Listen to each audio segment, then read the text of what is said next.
President Trump staying at the White House this weekend, reportedly meeting with his national security team on whether to launch new strikes against Iran. Iran's state-run media claims its top negotiator told Pakistan's army chief that Iran's armed forces have been rebuilt during the ceasefire.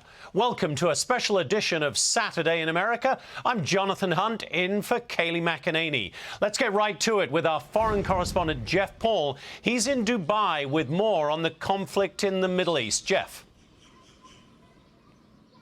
Yeah, Jonathan, and all eyes right now are on Iran, especially for the folks here in the Gulf and throughout the Middle East, to see if there are any sort of developments between the U.S. and Iran. Now, Tehran is reportedly reviewing the latest peace proposal, all while Secretary of State Marco Rubio says slight progress has been made.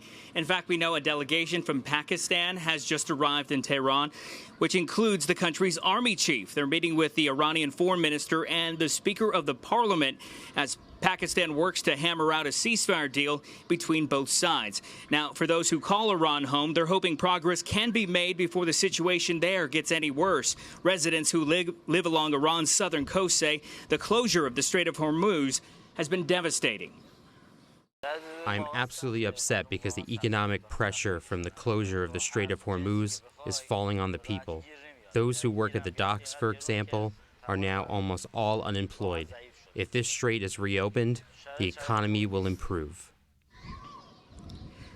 Now, Marco Rubio, who just landed in India after NATO meetings in Sweden, was just asked a little while ago if he's heard from Iran. Here's what he had to say. There is a chance that whether it's later today, tomorrow, in a couple days, we may have something to say. But this issue needs to be solved, as the president has said, one way or the other. Iran can never have a nuclear weapon. The straits need to be opened without tolls. They need to turn over their enriched uranium. They need to turn over their highly enriched uranium. We need to address that issue. We need to address the issue of enrichment. These are the president's points consistently. And his preference is always to deal with it in a diplomatic way. The president's preference is always to solve problems such as these through a negotiated diplomatic solution. That's what we're working on right now. But this problem will be solved, as the president's made clear, one way or the other. We hope it's done through the diplomatic route. That's what we're working on, and perhaps there'll be something to talk about on that topic while I'm here on this visit at some point. Now, as you just heard there, U.S. Secretary of State Marco Rubio saying maybe they'll have some news to announce today, maybe tomorrow. Of course, this entire region is standing by watching to see if that happens. One other thing, Jonathan, to give you a little color from here on the ground in the UAE, an advisor for the president here says at this very moment he believes there's about a 50-50 chance that the U.S. and Iran can make a deal. And he said that because in the past, Iran has often, in his words, sort of overestimated or overplayed the cards that are in their hands. Jonathan? And Jeff, do you get the idea there that the UAE and other Gulf countries very much want this to be a deal that is done diplomatically, or do they prefer the idea of the US and Israel going in and basically finishing the job, as the Wall Street Journal put it, and getting rid of the current Islamic regime in Iran? I think the diplomatic route is what most Gulf countries prefer. Just a few days ago, you had leaders in Qatar, Saudi Arabia, and here in the UAE quite literally pushing President Trump to hold off on what was talked about as a planned attack of Iran, to allow for negotiations to continue. And President Trump listened to those calls, and you can hear how Marco Rubio's phrasing it, that they want this diplomatic process or the negotiation process to take place. But, you know, as time goes on without any sort of news or any sort of reply, I think the patience could be running out. But I think for the countries here in the Gulf, they prefer this to be negotiated in a diplomatic way. Jonathan? Yep. All right, Jeff Paul in Dubai today. Thank you so much. Great to see you, Jeff. So where does the U.S. and Iran conflict go now? Let's bring in Fox News senior strategic analyst, General Jack Keane. General, thank you so much for being here on this Memorial Day weekend. We are hearing some hints of optimism, it would seem, from Marco Rubio just a few moments ago in India, saying we may have something to say on Iran in the coming days. Some progress has been made. The Iranian foreign ministry also saying just a few moments ago, according to Reuters, that there has been an emphasis this week on decreasing disagreement. So do you think we are getting closer to an agreement, General? I honestly don't know. All of these statements that we're hearing, we've been hearing them for 6 weeks. And I think the pattern is pretty similar. People talk to our negotiators about making a deal, and we're willing to make concessions on X, Y, and Z. And then when it really gets down to it, those concessions are not made. It's one of the reasons why, in dealing with the Iranians, that I really prefer not making a deal and going back to combat operations. I think there's 3 primary reasons for that.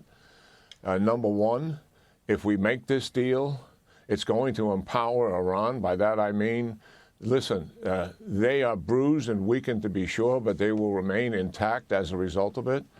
They're going to conclude that they were able to back down the world's #1 economic and military superpower. That's going to embolden them in terms of their control over their own population and also our allies in the region, and going right back to where they were in terms of what their strategic goals are. Number 2, the deal itself. Any deal that they will agree to and we will likely grant will have to provide financial relief for them. And that will enable them with billions of dollars to recover the regime. That means that the idea that this regime would eventually go away and collapse as a result of weakening them, the regime, so that they would be vulnerable to their own population, goes completely off the table. And we'll be dealing with this regime for years to come. Yep. That's the reality. And number 3, even if they sign on a dotted line and put their signatures affixed to it, do we really believe that they're going to accomplish the goals that are stated in that agreement? Or are they going to do everything that they can do to reverse those goals and cheat and obfuscate and begin to support the proxies with the money they've received, begin to recover their ballistic missile program, and then covertly try to recover their nuclear program? Those are the reasons I think it's preferable to finish what we started and get back to combat operations. We've got a couple of weeks to go. The regime will be much more weakened as a result of it, and they will be dealing with economic collapse. And General, so it sounds like you very much agree with what the Wall Street Journal said, which we can put up on the screen here. Mr. President, finish the job in Iran, the Wall Street Journal wrote, and free the world from this hideous regime. Your bold action, something no other president has done, has pushed the Ayatollahs to the brink. Now is the time to finish them off. But General, if we follow that path and try to finish off the Islamic regime in Iran, what is it going to take, General? Because the U.S. military has done an incredible job in the mission that they have so far been charged with, but it hasn't come close, it appears, to finishing off the regime. So what does it take to follow your preferred path? Well, we've been gathering intelligence for 6 weeks. The fact of the matter is we've got a lot of good resolution on the remaining military and economic targets. We have the capability to reduce those military targets quite dramatically. And also, we have the capability to take away from them every single revenue source that they have by attacking their capabilities to produce that revenue, whether it's at Carg Allen or whether it's inside the country itself. The power of the military to do that is quite significant. And we never said it would produce regime change. We did say it would so weaken the regime that it would be vulnerable to its people and its resistance. That goal is still quite achievable. We don't leave the regime with anything of consequence. They don't have the revenue to rebuild.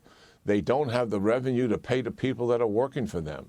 And obviously, I think with the assistance of the CIA and the Mossad, there's much that we can do to undermine the regime when it's in such a weakened state like that, and also assist the Iranian people in terms of their resistance. I still think that is by far the preferable path. That was the path that we started out with, and I think it's preferable to get back to that path. It gives us a much better finish here in terms of this regime's future. They will be empowered here as a result of a deal, and they will continue to use that empowerment with our allies and partners. They will threaten to take down the Straits of Hormuz again and use that as leverage. And that is why we have to physically take the Straits of Hormuz back from them. All right. General Jack Keane, it is always an honor to talk to you, sir, on this Memorial Day weekend. Thank you for your service to our country and to our viewers this morning. Thank you, General. Yeah, great talking to you, Jonathan. Be sure to like and subscribe for all the Fox News latest on YouTube and catch full shows streaming now on Fox One.